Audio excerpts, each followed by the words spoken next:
He was as far as I know, the first person to predict that Matt Lauer was going to be taken down. He tweeted it out last week with no names, of course, but he said they were closing in on him, and sure enough, it happened. Mark Simone, I am greatly impressed with your scoop. Well, I want to apologize. I'm ashamed. I'm embarrassed. I'm whatever Al Franken would say. I didn't realize I had started telling people 2 months ago about Matt Lauer, and then that morning, that little ding when you get a text? Yeah.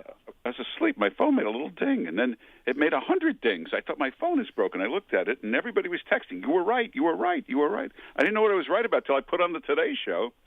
And there was this fake Savannah Guthrie crying as if she just found out. She said, "I'm still trying to process it." She knew about. If I knew about this, believe me, she knew about it. She's in the next office. Well, what I don't understand, Mark, I talked with Joe Concha about this from thehill.com last hour. Now, NBC, the Suits announced on Wednesday when they fired him, when your cell phone started ding, ding, dinging, they said, "We only heard about this Monday night."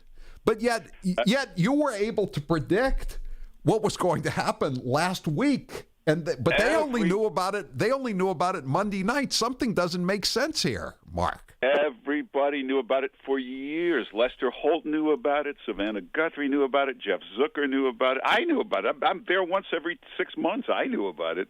What happened was apparently women have complained in the past. They have gone to HR. They've gone to the executives. It happened a number of times over the years. But something was different Monday. This time they went with a very high-powered Washington lawyer and the New York Times behind them, and everything was different. And apparently the New York Times gathered a lot of stuff. There were text messages that were disgusting. There were pictures, and I hear there was one picture that all you had to do was look at it, and they knew when they saw it he was gone. That was it. It was an Anthony Weiner sort of a body part sort of a kind of picture.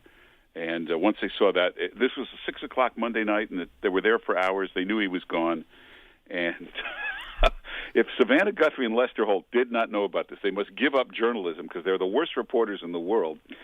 And Jeff Zucker, the head of NBC, was Matt Lauer's boss. He was in the next office. He just put out a statement and said, "I had no idea. There was never even a hint of this."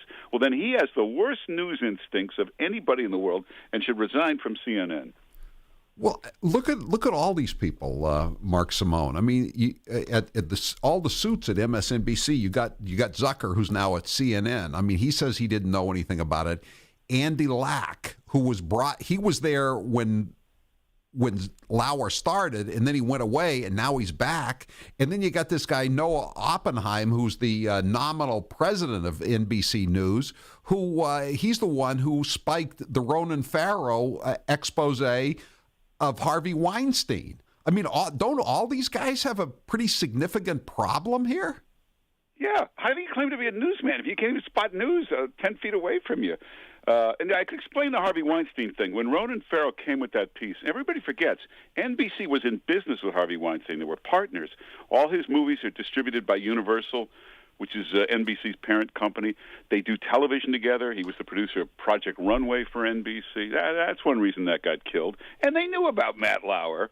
I think the only one that shocked them was Mark Halpern. But you remember there was a time Meredith Vieira was kidding Matt Lauer on a show about finding a big bag of sex toys in his office? And he... There's a clip of it, and he thought fast. And he said, well, we had that sex therapist on, and he left that bag there. But she knew about it. Everybody knew about this stuff. Who has a button under their desk that locks the door? Whitey Bulger didn't even have that. No, he had a gun under his desk in case you got out of line, and a knife in his boot. Newsmax TV. Watch us on Dish, DirecTV, AT&T Uverse, Verizon Fios, or download our free app. Don't have Newsmax TV? Call your local cable provider and request Newsmax today.